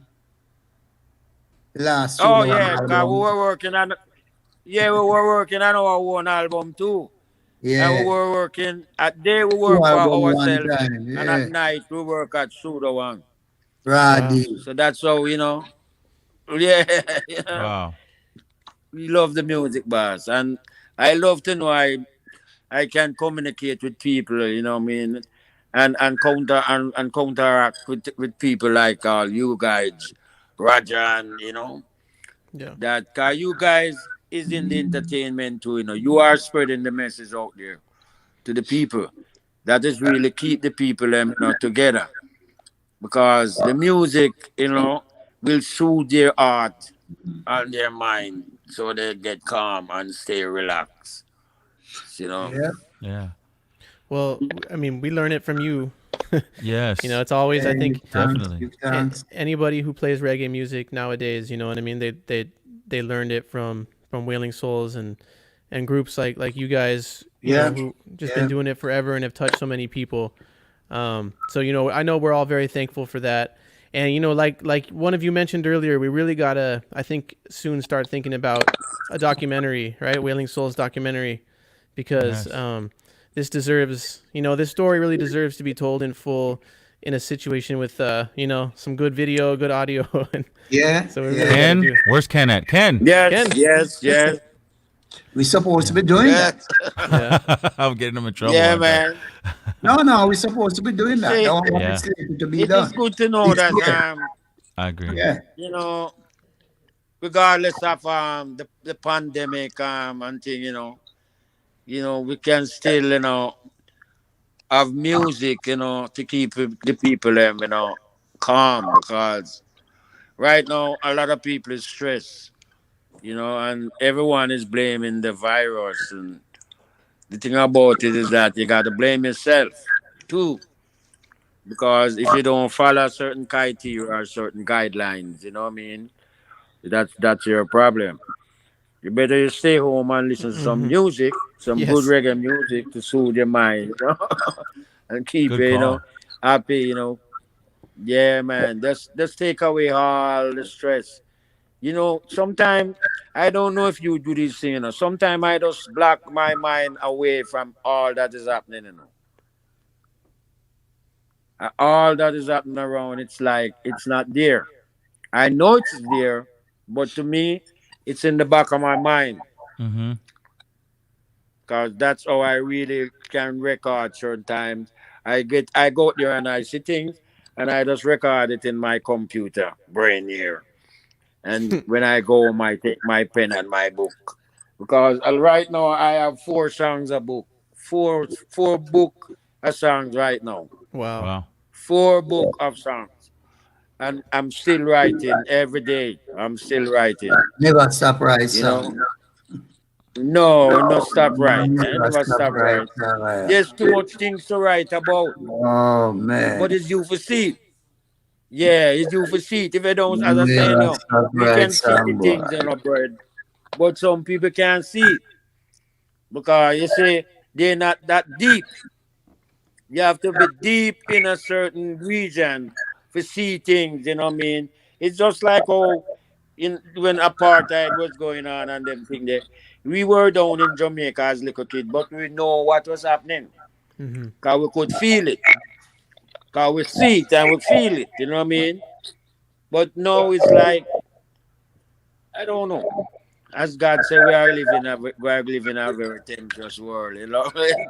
And this is a world of temptation. But Divination time, we have to just, yeah, we have to just, well, listen, the thing about it, we have to just keep spreading the word and write good music for the people. And Yeah, relax their that's mind, what musician is here for. Hmm. and give them hope, you know what I Because, mean?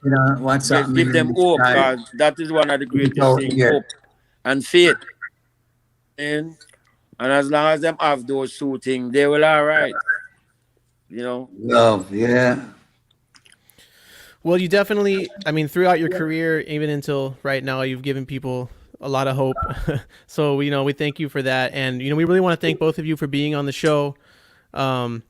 taking time and making some time to talk to us and let the people know really about the Wailing Souls story. I'm serious, man. I'm gonna talk to Ken. We gotta figure out how to make the documentary happen. It's gotta happen. That's Oh man, that would be great, man. That's That one of would the be plans great. this We would year. love to hear the elongated Because story of the Studio that One days. you will have know. the history. Yeah. You will Yeah. have the Get history into- of the real And the Channel One days. Channel Record. One days in depth, yeah. And the Trenchtown days. The Trenchtown days, the cricket days. Who was the best? Yeah. Who was one of the best cricket players in Trenchtown? Me. I love it. Pipe, is this true? I'm sure. And if I tell Yeah, them, man, both of us play together. Both of us win match, you know. yeah, Let me give you a short story All right, before man. you go Please. away. please. Because we were so good with cricket as small kids, the big guys used to put me and Bird on the team. So they said, you bat second to last, and you bat last. So they were playing this team. You remember Liquid Food, Bird? yeah, man. They are good. They were playing Liquid Food and they lost the match. Liquid Food bowled them down. And me and you go inside there and we lick off the score, we eat the score off. Yeah, man. And Me then just Bird tell walk, pipe just hold Bird, it there. And me just Bird pick walk up. to me to the middle of the pitch and say, Pipe, just hold it there, because I'm going to liquid this ball now and done. Yeah, man. I will lick off the score already and the Bird just say, 6 now, whoa! And that guy, Yeah, and the man. game Please finished. don't cricket, man. You know? All game, yeah. Yeah, man, Yes, soccer music and and cricket sports, is two yeah. our major thing, you know. Music and sports, We yeah. play those things. Because we used to play soccer every evening before we take up our guitar. You know what I mean? And we do things seasonally. If it's cricket season, it's cricket. If it's soccer season, it's soccer season. You know what I mean? If it's table tennis, you know, it's the same thing, you know. As they call it ping pong. We call Yeah. it ping pong. Wow. Like, yeah, we used to have those things, you know. So we could go after coming from school, we could go to the park, sign for those things, play a game. When we finished play, we took them back to the storeroom. Then we go pick up our guitar. That's how we came up, you know, in this life, you know. So Yeah, man. So you played? Did Bob Marley play ping pong with you guys? Yeah, man. All I would play the three sports: cricket, football, table tennis. Yeah, man. Wow. Wow. I would Yeah, love man. to- I Bob mean, Marley was a pace bowler. Me used to come play. Yeah, man. I tell them already. So Bobby used to bring him. Bob was a pace bowler. Imam Mala them from Second Street. From Wow. Second Street. Yeah, cause what really happened, you know, Roger, is like we have like 13 streets, all right? You have First Street, Second Street, Third Street, Fourth Street, Fifth Street. So each street play against, you know, the other street. Yeah, But street. because we on the main street, yeah, the park was on First Street, so everybody has to come down to play us. You know what I mean? Yeah. Right. It was nice going up, man. you guys had home court It was advantage. nice. Yeah, Exactly. yeah, man. Yeah, man. Oh, man. Oh, We man. don't lose no match. You know about we don't lose any match. We always win. We always win.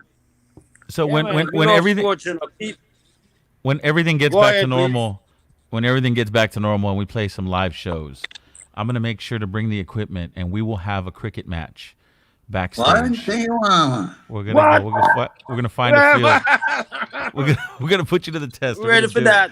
Hey, let's do it. We're ready for that, man. I love it. I love it. We're ready for that. We just find a pitch. Right. We just Me and find Devin a need, pitch and get we some need to learn how to pins play and first, some- but Yeah. Me and Roger will learn how to play first, and then we'll take you guys on. Maybe ping pong. Maybe ping pong's a better idea. right. Yeah, man. Man, TT. If I could get in a time machine We and used to just play like TT. go back to a day and watch Wailing Souls. Yeah. It's like recording at Studio One, and then they take a break and go play Peter and Bunny and Bob at ping pong. I think that would be my first time machine destination. I think. Yeah, that'd be great. Yeah, man. Yeah, man. Oh man. Good. Yeah. Yes. Well, thank you both so much for coming on. We're gonna It's wrap a it up. pleasure. Everybody, It's a pleasure. Yeah. please, everybody, make sure you go pick up the new Backyard album. All right. Yes, Yeah, man. sir. man. You got it. You got it Yeah. in sight. Yeah, it's Yeah, it's streaming man. right now on Spotify. It's streaming right now on all your streaming Yeah, services. yeah. And the Good. actual hard copy will be out soon, right, Larry? Yeah, You mentioned this month, it's gonna- sometime this month. Awesome. Yeah. And Yes. and I will say that I listen to it all the time. It's in my rotation. It fits perfectly into the Wailing Souls catalog. It's like already a classic Wailing Souls record. So everyone's gonna enjoy it. I know they will. Sure. Heavy. All right, thank you both so much. We hope to talk to you again soon. We're gonna talk to Ken. I'm gonna talk to Ken. We want to be involved. Yes, my brother. Yes, man. And Jah guide and protect the item continually. Yeah. Likewise. Blessed All right, Roger. All right, David. We'll All see right. you guys. Roger. Yeah, man. Bless Yes. up. Yeah, My man. respect. All right. Yeah, See you David. soon. Yeah, Respect. David. Respect. Yeah.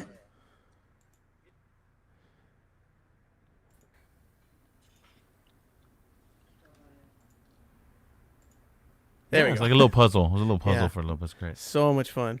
Man, those guys are great. Love them both. I love having the old school guests on and just hearing the B-side stories, if you want to call them that, or like these just things that aren't on the surface. We always want to talk about music, but come on, like the different streets and the cricket teams and stuff. You'll never know that. You would never know that. This is why the documentary's got to happen soon, because they both live in LA. Come on. Right. And Come they're on. both the coolest guys. I Right. remember this from when the Expanders backed them once 12 years ago. Just like how cool they were. You guys have been seeing. I've been showing like all my records that they signed and stuff. And Yeah. they were like, we'd be texting for a while after that. I mean, they're just great guys. They live in LA. Right. They're one of the top Jamaican groups of all time, still making great records. That's We insane. gotta, this episode was really, really fun, and I'm glad we did it, but like, it deserves a better audio and video experience, than what happened sure. today. Like a Zoom call is, as thankful as I am that these things can happen, it's not the way to tell the Wailing Souls story, so we gotta, Definitely. we gotta make something really high quality happen soon. I agree. So let's next episode. So we've moved to an every other week format now. So the next episode will be on November 21st, and we have legendary Jamaican percussion player Larry McDonald. Wow. If you don't know his name, you've definitely heard his drumming. One of his claims to fame is being on one of the very first reggae tracks, "Cherry O Baby" by Eric Donaldson. And Larry, I've known Larry for, I've known of him for quite a while through, Roger and I's very good friend Cheeky's is a good friend of Larry, and I got a chance to do some recording with Larry here in Venice not too long ago, a few years ago, wow. and he's just, Cheeky's had always told me what a great guy he is, and then it's just, when I met him, he's just one of those people that immediately you're like, yes, like we're friends. 5 minutes in, Yes. you're like, oh, this is my best friend. I love Larry. So, so we'll have Larry McDonald on November 21st. Yes. And so please, everyone, mark your calendars. Tune into that. Before we get out of here, Roger, what you got coming up? Well, check this out, ladies and gentlemen. If anybody, Wait a minute, we're switched. Should I switch? Oh yeah. Well, now it's just me. Yeah. There we If go. you got to come back in. You got to come back in. I guess. No, I'm joking. So yeah, the Agrolites, ladies and gentlemen, we just did something really, really cool, and I'm very proud of it. And the guys are too. We're really stoked the way it came out. The Agrolites did a live stream, and we did it yesterday. And this live stream is gonna be rebroadcasted for the next 48 hours. So just even if you missed it yesterday, you can go on and check it out. Only $10, and you can just see it as many times as you want. I recently uploaded a sample clip, a song called "Say or Do," and you can find it on That's a my banger. Facebook, my Instagram, Agrolites Facebook and Instagram as well. And you can get a little taste of what went on. And please, if that one moves you, go and see the whole set. So yeah, it says November 6th there, but it really is going on for it happened November 6th. It's going on today. It's going on tomorrow. Go to livefrom.event/Agrolites and check it out. I was supposed to tell you, I was talking to my friend Rich yesterday who lives in San Diego, and his next door neighbors down there, they have a real cool house in Ocean Beach, and their next door neighbors are big fans of the reggae scene, just kind of coincidentally. And Rich told me to pass on to you. He's like, oh, I think your buddy Roger is having some kind of like live stream thing, and we're going to my neighbor's house. They're having a big backyard party and projecting it on their screen. Oh, So, very cool. yeah, so I know Very that cool. I know that at least a few of your customers, if Right. you will, came from Ocean Beach yesterday. Well, see, that's the cool part, right? It's like if you're gonna do this, right? I mean, you're really, and you go to a show and it's not the same. We get it. It's not the same. But at the same time, you pay for one stream and you can invite as many, safely, distance. But invite, a nice group of people and project the whole thing. I mean, and bump it. I mean, our big thing with this live stream was to make sure the audio was as great as it could be for what it was, because that's an important part. The visual's cool. It sounds great, but the audio's got to be. Thank you so much, Devin. Like I said, we're really proud of it. Everyone, go check it out. Go to that website, Devin. Yes. I continue to see that you are playing I admire, like, you are a songbook. When you say songbook sessions, you are a songbook. And then, Pipe touched on it. He has many songbooks. And then I start thinking of the Bob Andy album. Doesn't he have a songbook album or whatever? So it is definitely true. Like I gotta go to Pipe's pad one of these Tuesdays. You should do a songbook session with him, dude. Wow. That would be insane. We're gonna do that. Yeah, for sure. That's gonna happen. But yes, every Tuesday at 5 p.m. Thank you for calling me a songbook, Roger. By the way, you definitely. It's the nicest thing you've ever said to me.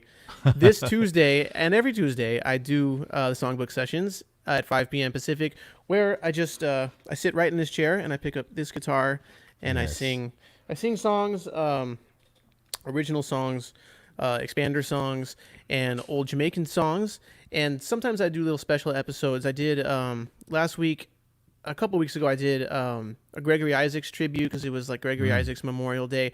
And I'm thinking, I had a friend who watches the shows hit me up and say, why don't you do a tribute to an artist that's still with us? And he suggested doing a Burning Spear tribute. And Burning Spear is one of my favorite artists of all time. So I think this Tuesday coming up, I'm going to do a little Burning Spear set. Nice. So tune into that, rootfire.net/TV, songbook sessions. And then I'm also still doing backstage music lessons. If anybody out there has ever wanted to learn how to play guitar, maybe you've got a guitar sitting in the corner that you've tried to play, every couple of years you try and you just it never works out. Go to backstage music lessons or just hit me up somehow. Let's do a lesson. My favorite lessons to give are beginning guitar for people who have never ever, they can't play guitar and think they're never going to be able to play guitar. Let's do some lessons. Because I promise you right now, you will be able to learn guitar. Let's do it. It's really, really fun. And also I do vocals and songwriting as well. If you want to learn how to write songs, work on some songs, if you want to work on some singing, let's do it. That's a really great, it's a great opportunity to just kind of hang out and work on music together. So you can go to backstagemusiclessons.com, where you will see myself and many other musicians in this reggae scene who are giving lessons. And then go follow me on Twitch, Man Like Devin, because we're going to do a DJ party sometime very soon. Yes. And that is going to wrap it up for this week's edition of the Reggae PodClash. As always, if you have some ideas, comments, questions, whatever it may be, you can hit us up on Instagram at the Reggae PodClash, or you can email us thereggaepodclash@gmail.com. We're working on what's up with the website? We're working on a new website. Okay. Right now, you can go to our website, and there's a nice playlist for you guys. It might be a little outdated as far as lineups, but we're working on a brand new website, brand new service. It's going to be state of the art. We want to be able to, for our playlist, our weekly playlist, to be something that you can share and something that's really easily accessible, and kind of turn it into this thing where it's just, every week. So we're working on trying to figure out, the best way to do that. So bear with us a little bit on that, but you can go to the website and check that out right now. You can also go to the website and you'll find the archive right there. You'll see the archive of all of our shows, both audio, podcast, and then also the visual and audio, what we're doing here with the live stream. Yes. So one-stop shop.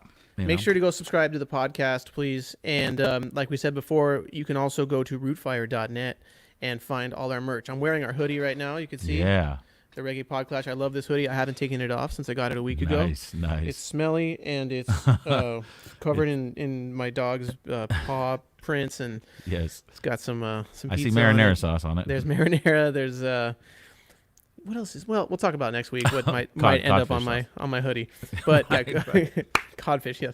Go to rootfire.net. Pick up some Reggae PodClash gear. There's a lot of great stuff on there, and we will see you guys November 21st when we have Larry McDonald on. Until then, everybody be good to each other. Roger, very nice to see you. Devin, always great seeing you. We'll see you guys. All right. Respect to the Wailing Souls, and we'll see y'all very, very soon.